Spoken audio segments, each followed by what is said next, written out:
আমি যে বুথটিতে দাঁড়িয়ে আছি এখানে স্টারলিংকের ইন্টারনেট কানেকশনটা পাওয়া যাচ্ছে। আমি একটু আমার ফোনে স্টারলিংকটা কানেক্ট করে আপনাদেরকে দেখানোর চেষ্টা করবো। আমরা প্রায় 100 Mbps এর কাছাকাছি স্পিড পেয়েছি। আপনারা শুনেছেন আমি স্টারলিংকের প্রতিষ্ঠাতা এবং বিশ্বের শীর্ষ দনকুবের স্পেস এক্স ও টেসলার মালিক এলন মাস্কের সঙ্গে ফোনে আলাপ করে বাংলাদেশে স্টারলিংকের কার্যক্রম শুরু করার আহ্বান জানিয়েছি। বলতে পারেন খেলা শুরু হয়েছে ডক্টর মোহাম্মদ ইউনূসের। বাংলাদেশে বিলিয়ন বিলিয়ন ডলারের যে বিনিয়োগ সম্ভাবনা। একজন নোবেল বিজয়ী, আরেকজন ছিলেন চাওয়ালা। অনেকের মনে প্রশ্ন, ইউনূস ও মোদির মধ্যে কার সম্মান ও ক্ষমতা সবচেয়ে বেশি? 5 বছর প্রফেসর মোদি ইউনূসের সরকারকে দেখার একটা দাবি আছে, আবার অনেকে একটু বাড়িয়েও বলছেন অন্তত আজীবন থাকার জন্য। কিন্তু আপনি কি একমত কিনা যে এরকম একটা এ যেন বাঘের ঘরেই ভোগের বাসা? ডক্টর মোহাম্মদ ইউনূস নিঃসন্দেহে একজন ওয়ার্ল্ড ক্লাস লিডার, এটাতে কোনো ভুল নেই। একটা সুসংবাদ দিতে আসছে, একটা পরিবর্তন আসছে, আর এই পরিবর্তনটা যদি বাস্তবায়িত হয় তাহলে আপনি নিশ্চিত থাকেন একটা দুয়ার বন্ধ হবে, 10টা দুয়ার খুলবে। ডক্টর মোহাম্মদ ইউনূস স্যার বৈশা রয়েছে চেয়ারে, মেডিসিন ঠিক জায়গা মতো দিছে। ভাই অত্যন্ত সুখবর একটা, বাংলাদেশে 20,000 কোটি টাকা ব্যয় করে একটা উন্নত মানের হাসপাতাল, যাতে চিকিৎসার জন্য দৌড়ে আমাদেরকে যাইতে না হয় ভারতে, যাইতে না হয় থাইল্যান্ডে, যাইতে না হয় সিঙ্গাপুরে। ডক্টর মোহাম্মদ ইউনূস কেঁদেছে, ইউনূস বাংলাদেশের নাগরিকদেরকে কাঁদিয়েছে। আমরা সাম্প্রতিক সময়ে তাকে আমাদের বাংলাদেশে যে বিজনেস ম্যানদেরকে নিয়ে একটি অনুষ্ঠান চলছে, সেই সামিটের অনুষ্ঠানে 1974 সালের দুর্ভিক্ষের কথা বলতে গিয়ে ডক্টর মোহাম্মদ ইউনূসের চোখে পানি দেখেছি, তার চেহারার মধ্যে ক্রন্দনের ছাপ দেখেছি, তার হৃদয়ের ভিতর থেকে এক ধরনের রক্তক্ষরণ আমরা দেখতে পেয়েছি। হ্যাঁ, এটাই ডক্টর মোহাম্মদ ইউনূস, যিনি একই মঞ্চে দাঁড়িয়ে বীর দর্পে বক্তব্য দিতে জানেন, আবার একই মঞ্চে দাঁড়িয়ে দুঃখিত মানুষের পক্ষে কথা বলতে গিয়ে ক্রন্দন করতে জানেন। আসসালামু আলাইকুম দর্শক, নতুন একটা নিউজে আপনাকে স্বাগতম। প্রিয় দর্শক, একের পর এক ম্যাজিক দেখাচ্ছেন ডক্টর মোহাম্মদ ইউনূস। এক ফোনে নতুন ইতিহাস সৃষ্টি করলেন ডক্টর ইউনূস। 17 বছরেও যা করতে পারেনি মোদি হাসিনা, এবার বাংলাদেশের জনগণের জন্য বিশাল 3টি সুখবর দিল ডক্টর ইউনূস। কি সেই সুখবর? এদিকে কান্না করলেন ডক্টর ইউনূস। ছেড়ে দিবেন ক্ষমতা? কেন হঠাৎ কাঁদতে হলো তাকে? ডক্টর ইউনূসই কি 5 বছর ক্ষমতায় থাকছেন? এই সকল গুরুত্বপূর্ণ প্রশ্নের উত্তর মিলবে আমাদের আজকের ভিডিওতে। ভিডিওটি শুরু থেকে শেষ পর্যন্ত ধৈর্য সহকারে দেখে একটি লাইক দিয়ে সবাইকে শেয়ার করে দিন। আমাদের চ্যানেলে নতুন হলে চ্যানেলটি সাবস্ক্রাইব করে পাশে থাকা বেল আইকনে ক্লিক করে রাখুন। আমাদের ভিডিওটি আপনি বাংলাদেশের কোন জেলায় বসে দেখছেন বা শুনছেন সেটি অবশ্যই কমেন্ট বক্সে কমেন্ট করে জানিয়ে দিতে ভুলবেন না। আমি যে বুথটিতে দাঁড়িয়ে আছি এখানে স্টারলিংকের ইন্টারনেট কানেকশনটা পাওয়া যাচ্ছে। আমি আমার ফোনে স্টারলিংকটা কানেক্ট করে আপনাদেরকে দেখানোর চেষ্টা করবো। আমরা প্রায় 100 Mbps এর কাছাকাছি স্পিড পেয়েছি। স্টারলিংকের সাথে আমরা দ্রুত কাজ করলে বাংলাদেশে as soon as possible আমরা সার্ভিসে চালু করতে পারবো। দর্শক, এই মুহূর্তে আমরা যেখানে রয়েছি এই জায়গাটিতে স্টারলিংক যে ইন্টারনেট কানেকশন সেটি সরাসরি আপনি ব্যবহার করতে পারবেন। আমি যে বুথে দাঁড়িয়ে রয়েছি, দর্শক আপনারা ইতিমধ্যে জানেন বাংলাদেশে স্টারলিংক ইন্টারনেট সার্ভিস, ইলন মাস্কের যে স্টারলিংক ইন্টারনেট সার্ভিস, এটা স্যাটেলাইটের মাধ্যমে ইন্টারনেট কানেকশন দেওয়া হয়, সেটি পরীক্ষামূলকভাবে বাংলাদেশে ব্যবহার শুরু হয়েছে। তো আমি যে বুথটিতে দাঁড়িয়ে আছি এখানে স্টারলিংকের ইন্টারনেট কানেকশনটা পাওয়া যাচ্ছে। আমি একটু আমার ফোনে স্টারলিংকটা কানেক্ট করে আপনাদেরকে দেখানোর চেষ্টা করবো স্টারলিংকের ইন্টারনেট কানেক্টিভিটি কেমন পাচ্ছে এবং কথা বলবো এই বুথে যারা রয়েছে তাদের সঙ্গে। স্ক্যান করলাম, এখন আপনাদেরকে দেখাই। আপনারা দেখতে পাচ্ছেন স্টারলিংক ইন্টারনেটটা কানেক্ট হয়ে গেছে। আমি একটু চেষ্টা করবো স্টারলিংকের ইন্টারনেট স্পিডটা টেস্ট করার জন্য। আমরা সাধারণত যেভাবে টেস্ট করি ইন্টারনেট স্পিড টেস্টের যে সফটওয়্যারটি ওয়েবসাইটটি আছে, আমরা এখানে ইন্টারনেট স্পিডটি টেস্ট করার চেষ্টা করছি। আমরা প্রায় 100 Mbps এর কাছাকাছি স্পিড পেয়েছি। টেস্টটা এখনও চলছে, একটু দেখি কত স্পিড পাই। এটা হচ্ছে আপলোড স্পিড, আমরা দুইটাই দেখছি। দর্শক, আমরা স্টারলিংকের ইন্টারনেটের স্পিড টেস্টে যে ফলাফলটি পেলাম সেটি হচ্ছে এখানে আপলোড স্পিড আমরা যেটি দেখছি সেটা হচ্ছে 18.67 এবং ডাউনলোড স্পিড 95.78 বা 95.78। এটা হিউজ ইন্টারনেট স্পিড। তারপরেও এখানে যারা কর্তৃপক্ষ রয়েছে তারা বলছেন যে ইন্টারনেট শেয়ার এবং এটি স্পিড আরও বেশি হওয়ার কথা ছিল বা আরও বেশি হবে। তো আমরা একটু কথা বলবো এখানে যারা রয়েছে তাদের সঙ্গে যে স্টারলিংকের এই স্পিডটা কত হতে পারে এবং এই স্টারলিংক যে কানেকশন বা স্টারলিংকের লিঙ্কের যে ইন্টারনেট এটি কবে নাগাদ সাধারণ মানুষ ব্যবহার করতে পারবে। দর্শক, আমরা কথা বলার চেষ্টা করবো। এখানে আমাদের সঙ্গে একজন রয়েছেন, উনি আপাতত এই বুথে দায়িত্ব রয়েছেন। আমরা কথা বলবো স্টারলিংকের ইন্টারনেট সার্ভিসটা কবে নাগাদ সাধারণ মানুষ ব্যবহার করতে পারবে। আপনারা জানেন যে প্রধান উপদেষ্টা হচ্ছে 90 কার্য দিবসের মধ্যে স্টারলিংক চালুর একটা উদ্যোগ নিয়েছেন। তো সেই হিসাবে ফেব্রুয়ারিতে তিনি সেটা নির্দেশ দিয়েছেন। তো অলরেডি আপনারা জানেন বিটা থেকে স্টারলিংক হচ্ছে লাইসেন্স পেয়েছে, এখন হচ্ছে বিটিআরসিতে আবেদন করবে এবং বিটিআরসি আবেদন করার পরে তারা বাংলাদেশের এনজিএসও গাইডলাইন অনুযায়ী হচ্ছে গেটওয়ে স্থাপন করতে হবে। এবং আমরা আশা করছি যে 90 কার্য দিবসের মধ্যেই স্টারলিংক বাংলাদেশের মানুষের জন্য উন্মুক্ত হবে। এখন যে স্টারলিংকের স্পিডটা দেখলাম এটা কিন্তু সাধারণ ওয়াইফাই থেকে অনেক বেশি। সেক্ষেত্রে এই যে স্পিড আমরা দেখলাম এটা সাধারণ ওয়াইফাই থেকে অনেক বেশি, তারপরে কি আরো বেশি স্পিড পাওয়ার সম্ভাবনা আছে কিনা, বা কত স্পিড পেতে পারে স্টারলিংক ইউজাররা? জি এখন আপনি এখন যে স্পিড টেস্টটা মানুষকে দেখিয়েছেন সেটা হচ্ছে এটা একটা শেয়ার, এখানে আমরা 40 জন 50 জন একসাথে কানেক্টেড, দ্যাটস ওয়াই আপনি 195 পেয়েছেন। এটা যখন ইন্ডিভিজুয়াল পর্যায়ে যাবে সেটা স্পিড আর অনেক বাড়বে, সেটা 150 200 হবে, অনেক বেশি হবে। সেক্ষেত্রে একটা স্টারলিংক রাউটার এবং একটা ট্রান্সমিট বা রিসিভার দিয়ে আমরা হচ্ছে কতজন ইন্টারনেট ব্যবহার করতে পারবো? এটা জাস্ট কাইন্ড অফ আমাদের যে বাসায় যেরকম রাউটার আছে, একটা বাসায় 3 জন 4 জন 5 জন, এটা আমরা ইজিলি ব্যবহার করতে পারবো এবং অনেক স্পিড থাকে। একজন নোবেল বিজয়ী, আরেকজন ছিলেন চাওয়ালা। একজনের কাঁধে বাংলাদেশের দায়িত্ব, আরেকজনের কাঁধে ভারত। ডক্টর ইউনূস ও নরেন্দ্র মোদীর কথাই বলছে। অনেকের মনে প্রশ্ন, ইউনূস ও মোদীর মধ্যে কার সম্মান ও ক্ষমতা সবচেয়ে বেশি? বাংলাদেশের মতো তুলনামূলক ছোট দেশের প্রতিনিধি হয়েও ডক্টর ইউনূস পেছনে ফেলেছেন নরেন্দ্র মোদীকে। না, ক্ষমতা আর প্রতিপত্তিতে নয়, সম্মান, গ্রহণযোগ্যতা, অর্জন আর শিক্ষা, এসব দিকে ডক্টর ইউনূস নরেন্দ্র মোদীর থেকে কয়েকশো মাইল এগিয়ে। ডক্টর ইউনূস একাধারে অর্থনীতিবিদ, শিক্ষক, নোবেলজয়ী ও সরকার প্রধান। সেখানে নরেন্দ্র মোদীর পরিচয়টা শুধুই রাজনৈতিক। ডক্টর ইউনূস কোন কোন বিষয়ে নরেন্দ্র মোদীর থেকে এগিয়ে বিস্তারিত জেনে নেওয়া যায়। প্রথমত, বৈশ্বিক অঙ্গনে গ্রহণযোগ্যতা। ডক্টর ইউনূস এমন একজন মানুষ যার সাথে ওঠা বসা করেন পৃথিবী বিখ্যাত সব লোকজন। ক্রীড়াঙ্গনে লিওনেল মেসি থেকে আমেরিকার সাবেক প্রেসিডেন্ট বারাক ওবামা ও জো বাইডেন, সবার সাথে তার বোঝাপড়া রয়েছে। গ্রেটেস্ট শো অন আর্থ খ্যাত অলিম্পিকে তাকে বিশেষ অতিথি করা হয়। এমনকি উন্নত বিশ্বের নামকরা দেশ কানাডার পাঠ্য বইতে তার এবং তার প্রতিষ্ঠানের কথা উল্লেখ আছে। 2023 সালে বাংলাদেশে ডক্টর ইউনূসের বিরুদ্ধে মামলা চলাকালীন তাকে হয়রানি বন্ধের আহ্বান জানিয়েছিলেন 160 জন বিশ্ব নেতা ও নোবেলজয়ী। এই উদাহরণগুলো প্রমাণ করে বৈশ্বিক প্রেক্ষাপটে ডক্টর ইউনূসের গ্রহণযোগ্যতা কত বেশি। অন্যদিকে ভারতের সরকার প্রধান হিসেবে বিশ্বাঙ্গনে নরেন্দ্র মোদীর প্রভাব থাকলেও সেটা নির্দিষ্ট গণ্ডিতে সীমাবদ্ধ। ডক্টর ইউনূসের মতো তিনি একাধিক ক্ষেত্রে বিচরণ করতে পারেননি। তাদের অর্জনগুলো দুজনের মধ্যে বড় পার্থক্য গড়ে দিয়েছে। ডক্টর ইউনূস গ্রামীণ ব্যাংকের প্রতিষ্ঠাতা। তিনি এবং তার প্রতিষ্ঠিত এই ব্যাংক 2006 সালে যৌথভাবে নোবেল শান্তি পুরস্কার লাভ করে। শুধু নোবেল পুরস্কারই নয়, ডক্টর ইউনূস বিশ্ব খাদ্য পুরস্কার সহ আরো অনেক জাতীয় ও আন্তর্জাতিক পুরস্কার লাভ করেছেন। পৃথিবীতে মাত্র 7 জন ব্যক্তি রয়েছেন যারা একসঙ্গে নোবেল পুরস্কার, আমেরিকার প্রেসিডেন্সিয়াল অ্যাওয়ার্ড এবং কংগ্রেশনাল গোল্ড মেডেল, এই 3টি পুরস্কার পেয়েছেন। এই 7 জনের একজন হলেন ডক্টর ইউনূস। এদিকে নরেন্দ্র মোদীর ঝুলিতে বিভিন্ন সম্মাননা থাকলেও নোবেল বা সেই পর্যায়ের বড় পুরস্কার নেই। শুধুমাত্র সম্মাননা আর অর্জনই নয়, শিক্ষাগত যোগ্যতাতেও ডক্টর ইউনূস নরেন্দ্র মোদীকে পেছনে ফেলেছেন। ডক্টর ইউনূস ঢাকা বিশ্ববিদ্যালয়ের অর্থনীতি বিভাগ থেকে 1960 সালে বিএ এবং 1961 সালে এমএ সম্পন্ন করেছিলেন। এরপর 1965 সালে মার্কিন যুক্তরাষ্ট্রে পড়াশোনার জন্য ফুলব্রাইট স্কলারশিপ পেয়েছিলেন এবং 1971 সালে ভ্যান্ডারবিল্ট বিশ্ববিদ্যালয়ের graduate programme in economic development থেকে অর্থনীতিতে পিএইচডি ডিগ্রি অর্জন করেছিলেন। পড়াশোনা শেষে তিনি দেশ বিদেশের বিভিন্ন বিশ্ববিদ্যালয়ে শিক্ষকতাও করেছেন। অন্যদিকে নরেন্দ্র মোদীর শিক্ষাগত যোগ্যতা নিয়ে বিতর্ক রয়েছে খোদ ভারতেই। বিভিন্ন সাক্ষাৎকারে মোদী নিজে বলেছেন সঠিক সময়ে তিনি পড়াশোনা শেষ করতে পারেননি, তবে পরবর্তীতে তিনি দিল্লি ও গুজরাট বিশ্ববিদ্যালয় থেকে স্নাতক এবং স্নাতকোত্তর ডিগ্রি পান বলে দাবি। অবশ্য সেই দাবি নিয়েও পক্ষে বিপক্ষে যুক্তিতর্ক আছে। চিন্তাভাবনা আর দূরদর্শিতাতেও নরেন্দ্র মোদীর থেকে যোজন যোজন এগিয়ে ডক্টর ইউনূস। তার 3-0 তথ্য হইচই ফেলে দিয়েছে সারা বিশ্বে। এই তথ্যের জন্যই ভবিষ্যতে আরেকটা নোবেল পুরস্কার পেতে পারেন তিনি। 3-0 তথ্য অনুযায়ী পৃথিবীকে বসবাস উপযোগী করে গড়ে তুলতে হলে আমাদের মাত্র 3টি শূন্য অর্জন করতে হবে। সেগুলো হলো শূন্য দারিদ্র্য, শূন্য বেকারত্ব এবং শূন্য কার্বন নিঃসরণ। এটি শুধু একটি তথ্যই নয়, বরং বর্তমান বিশ্বের নিরেট বাস্তবতা, যা ডক্টর ইউনূস বহু আগেই বুঝতে পেরেছিলেন। এছাড়া ডক্টর ইউনূস দারিদ্র্য বিমোচনের একটি নতুন দর্শন প্রতিষ্ঠার কারিগর। ক্ষুদ্র ঋণের মাধ্যমে তিনি বিশ্বকে দেখিয়েছেন কেবল দাতা সংস্থা বা সরকারি উদ্যোগী নয়, বরং সাধারণ মানুষও নিজেদের ভাগ্য গড়ে নিতে পারে। তিনি এমন এক বিশ্ব কল্পনা করেন যেখানে কেউ দারিদ্রতায় জর্জরিত থাকবে না। এদিক থেকে নরেন্দ্র মোদীর চিন্তাভাবনা এবং তার বাস্তবায়ন স্বাভাবিকভাবেই ভারত নির্ভর। তিনি ভারতের সরকার প্রধান হিসেবে নিজ দেশের উন্নয়ন নিয়ে চিন্তাভাবনা করেন। সর্বোপরি জ্ঞানে আর প্রজ্ঞায় মোদীর থেকে ডক্টর ইউনূস বহুদূর এগিয়ে আছে। ডক্টর মোহাম্মদ ইউনূস নিঃসন্দেহে একজন ওয়ার্ল্ড ক্লাস লিডার, এটাতে কোনো ভুল নেই। আর গতকালকের যে বিজনেস সামিট ছিল সেখানে আশিক চৌধুরীর যে প্রেজেন্টেশন ছিল বাংলাদেশের ইতিহাসে বিদেশি বিনিয়োগকারীদের আকৃষ্ট করার জন্য বা বাংলাদেশকে রিপ্রেজেন্ট করার জন্য আগামী 2035-এ কেমন বাংলাদেশ হবে, এই ভিডিও দেখার পরে জনমনে এটার একটা পজিটিভ ইফোর্ট বা পজিটিভ ইফেক্ট কিন্তু পড়েছে। আজকে আমাদের স্বরাষ্ট্র উপদেষ্টা যিনি আছেন তিনি বলছিলেন যে রাস্তায় মানুষ বলতেছে এই সরকার আরো 5 বছর থাকুক। ডক্টর মোহাম্মদ ইউনূসকে আগামী 5 বছর ক্ষমতায় রাখার জন্য সার্জিসের পোস্টের পর বা এর আগে পিনাকিদার যে বক্তব্য ছিল, একটা সিস্টেম এখানে ইমপ্লিমেন্ট করা, এরপর ফেসবুকে বেশ কিছু গ্রুপে বেশ কিছু আইডি থেকে একটা জনমত তৈরি করা হয়েছে। ইভেন আমার পরিচিত অনেকেই তারা আমি দেখেছি এটার মধ্যে তারা নিজেদের অবস্থান পরিষ্কার করেছে যে তারাও চায় ডক্টর মোহাম্মদ ইউনূসকে 5 বছর ক্ষমতায় দেখতে। কিন্তু সংঘর্ষ হচ্ছে এনসিপি।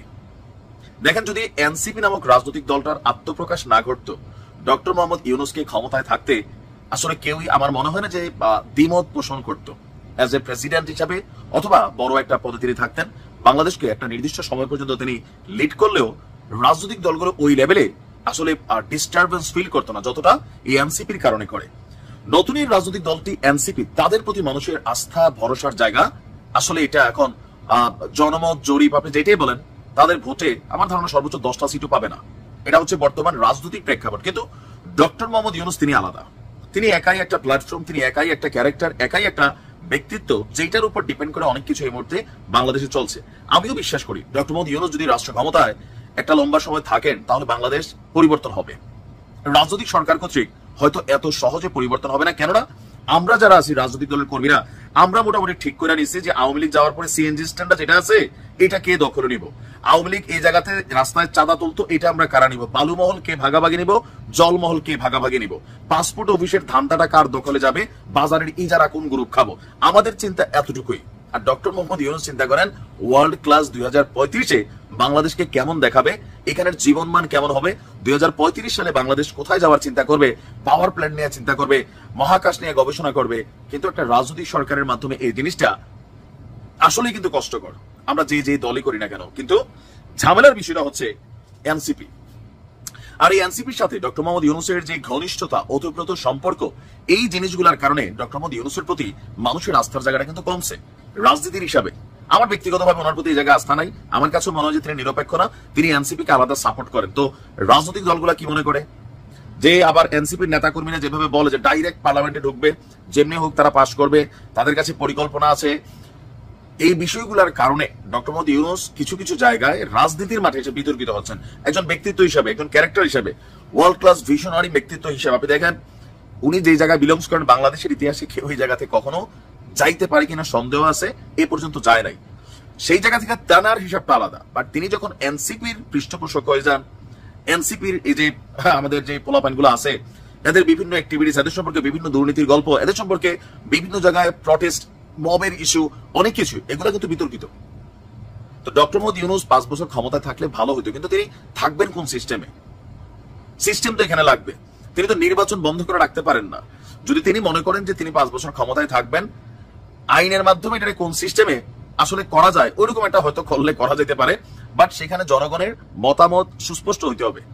জনগণকে আসলেই চায় যে তিনি 5 বছর থাকেন, নাকি উনার মাধ্যমে যারা ফায়দাবান হচ্ছেন, উনি ক্ষমতায় থাকাকালীন যারা কোটি কোটি টাকার মালিক হচ্ছেন, তলে তলে লুটপাট দুর্নীতিও করছেন, তারা চায়। আমার ধারণা জনগণের, শিক্ষিত জনগণের, অশিক্ষিত জনগণেরও একটা বড় অংশ ডক্টর মোহাম্মদ ইউনূসকে ভালোবাসে। কিন্তু রাজনৈতিক হিসাবে ওনার জায়গাটা প্রশ্নবিদ্ধ হয়ে যায় এনসিপির কারণে। যদি এনসিপি কোনো রাজনৈতিক দল হিসেবে আত্মপ্রকাশ না করতো, জুলাই আন্দোলনের যারা যেভাবে ছিল তারা এইভাবে থাকতো, উপদেষ্টা ছিল, সমস্যা নাই, তাহলে হয়তো বিষয়টা বিতর্কিত হতো না। তো তিনি 5 বছর না, কাজ লাগলে আগামী 10 বছরও থাকুক, বাট জনগণের সুস্পষ্ট মতামতের মাধ্যমে এটা হওয়া উচিত। ফেসবুকে পোস্ট করা এটা জনগণের মতামত হইতে পারে না, কেননা ফেসবুকে একজন ব্যক্তির 5,000 আইডি থাকতে পারে। এগুলা আমরা যারা কন্টেন্ট ক্রিয়েট করি আমরা জানি যে পেজ কিভাবে বড় করে, গ্রুপে কিভাবে মেম্বার এড করে। তো সেই জায়গা থেকে এগুলা কোন রকম সুস্পষ্ট জনমত হতে পারে না, যেটা ভোটের মাধ্যমে, নির্বাচনের মাধ্যমে, অথবা তিনি কেন লম্বা সময় ক্ষমতায় থাকবেন, এটা কি সিস্টেমে করা যায় সেটা নিয়ে একটা ভোট, হ্যাঁ না প্র্যাকটিক্যালি কিছু একটা করা গেলে হয়তোবা বিষয়টা ক্লিয়ার হবে। তবে এনসিপির নেতা হয়ে ডক্টর ইউনূস থাকেন, এটা বাংলাদেশের অনেক রাজনৈতিক দল মানবে না। ডক্টর মোহাম্মদ ইউনূস কেঁদেছে, ইউনূস বাংলাদেশের নাগরিকদেরকে কাঁদিয়েছে। আমরা সাম্প্রতিক সময়ে তাকে আমাদের বাংলাদেশে যে বিজনেস ম্যানদেরকে নিয়ে একটি অনুষ্ঠান চলছে, সেই সামিটের অনুষ্ঠানে 1974 সালের দুর্ভিক্ষের কথা বলতে গিয়ে ডক্টর মোহাম্মদ ইউনূসের চোখে পানি দেখেছি, তার চেহারার মধ্যে ক্রন্দনের ছাপ দেখেছি, তার হৃদয়ের ভিতর থেকে এক ধরনের রক্তক্ষরণ আমরা দেখতে পেয়েছি। হ্যাঁ, এটাই ডক্টর মোহাম্মদ ইউনূস, যিনি একই মঞ্চে দাঁড়িয়ে বীর দর্পে বক্তব্য দিতে জানেন, আবার একই মঞ্চে দাঁড়িয়ে দুঃখিত মানুষের পক্ষে কথা বলতে গিয়ে ক্রন্দন করতে জানেন। একজন ভালো মানুষের পরিচয় এটাই, আপনাকে যখন কাঁদতে হবে তখন আপনি কাঁদবেন, যখন হাসতে হবে আপনি তখন হাসবেন, যখন আপনাকে কঠোর হতে হবে আপনি তখন কঠোর হবেন। ডক্টর মোহাম্মদ ইউনূস কেন 74-এর দুর্ভিক্ষ নিয়ে কান্না করলেন? কারণ এই 74-এর দুর্ভিক্ষ আপনি আমি দেখি নাই, কিন্তু ডক্টর মোহাম্মদ ইউনূসের চোখের সামনে এই 74-এর দুর্ভিক্ষ চোখের সামনে থেকে তিনি দেখেছেন। তিনি দেখেছেন বাংলাদেশের মানুষের ভয়াবহতা, তিনি দেখেছেন বাংলাদেশের মানুষের খাদ্যের সমস্যা, না খেয়ে হাজার হাজার মানুষের মৃত্যু তার চোখের সামনে দেখেছেন। সে কারণেই ডক্টর মোহাম্মদ ইউনূস কেঁদেছেন। ডক্টর মোহাম্মদ ইউনূস কেঁদেছেন, বিশ্ববাসীকে জানিয়েছেন যা আমি ওই দিনের কথা তোমাদেরকে স্মরণ করিয়ে দিতে চাই, যেই দিন বাংলাদেশে কোনো খাদ্য ছিল না, মানুষের অভাব ছিল, অনটন ছিল, মানুষ না খেয়ে মৃত্যুবরণ করেছে, সেই বাংলাদেশের এখন একজন চিফ অ্যাডভাইজার তোমার সামনে আমি কথা বলছি, সে হচ্ছে Nobel laureate doctor Mohammad Yunus. বিশ্ববাসীকে দেখিয়ে দিয়েছেন যে 1974 সালে কিছু অমানুষদের কারণে বাংলাদেশের মানুষগুলো না খেয়ে থেকেছেন, কিন্তু এখন এই বাংলাদেশে কিছু মানুষ আছে বিধায় 53-54 বছর পরেও আমরা হয়তো নতুন উদ্যমে দেশকে এগিয়ে নিয়ে যাচ্ছি। ডক্টর মোহাম্মদ ইউনূস সমাজের মানুষের চোখ খুলে দিয়েছেন। তার এই ক্রন্দন দেখে আমি কেঁদেছি, সত্যিই কেঁদেছি। তার এই ক্রন্দন দেখার পরে আমার কাছে সেই 1974 সালের বিভৎস চিত্রগুলো আবার চোখের সামনে এসেছে, যেগুলো পত্রপত্রিকায় বই পুস্তকে পড়ে জেনেছি, চোখের সামনে সেগুলো ছলছল করে ভাসছে। কত বড় কঠিন পরিস্থিতি ছিল। 74 সালের মানুষ খেতে পারতো না, আর শেখ পরিবার তার 54 পাউন্ড কেক দিয়ে শেখ মুজিবের জন্মদিন পালন করত। এই কেক বিতরণ করে নিজেরা উল্লাস প্রকাশ করত, আর তখন মানুষ না খেয়ে থাকতো। এমনকি এই বার্থডেগুলোতে জন্মদিনে শেখ মুজিবুর রহমান নিজে উপস্থিত থাকতেন। এটাই ছিল 1974। দুর্ভিক্ষে আপনারা শুনেছেন যে লবণ আসতো, লবণ পর্যন্ত তারা গুদামজাত করে রাখতো, মানুষকে দিত না। 74 দুর্ভিক্ষে আপনি দেখেছেন খাদ্য দ্রব্য সবকিছু একেবারে আওয়ামী লীগের হয়ে গিয়েছিল, কিন্তু কোনো সাধারণ নাগরিকরা একটু খাবার পেত না। 74 দুর্ভিক্ষের সময় মানুষগুলো হাহাকার করছে, লাশের পরে লাশ রাস্তায় শুধু না খাওয়ার কারণে আপনার শুয়ে আছে, হাড্ডি মাংস কিচ্ছু ছিল না, মানুষ শুধু হাহাকার করত। এই তো ছিল 74। আর সেই সময় এই শেখ হাসিনারই বাবা এবং আওয়ামী লীগ সরকার যখন ছিল 71 থেকে আপনার পরবর্তী 75-এর আগ পর্যন্ত, 15ই আগস্টের আগ পর্যন্ত, সেই পরিবারটি বাংলাদেশের মানুষের উপরে জুলুম, অত্যাচার, নির্যাতনের এমন কিছু নাই যেটা করে নাই। ভোটাধিকার হরণ তো পরের কথা, মানুষের সকল অধিকার হরণ করেছে।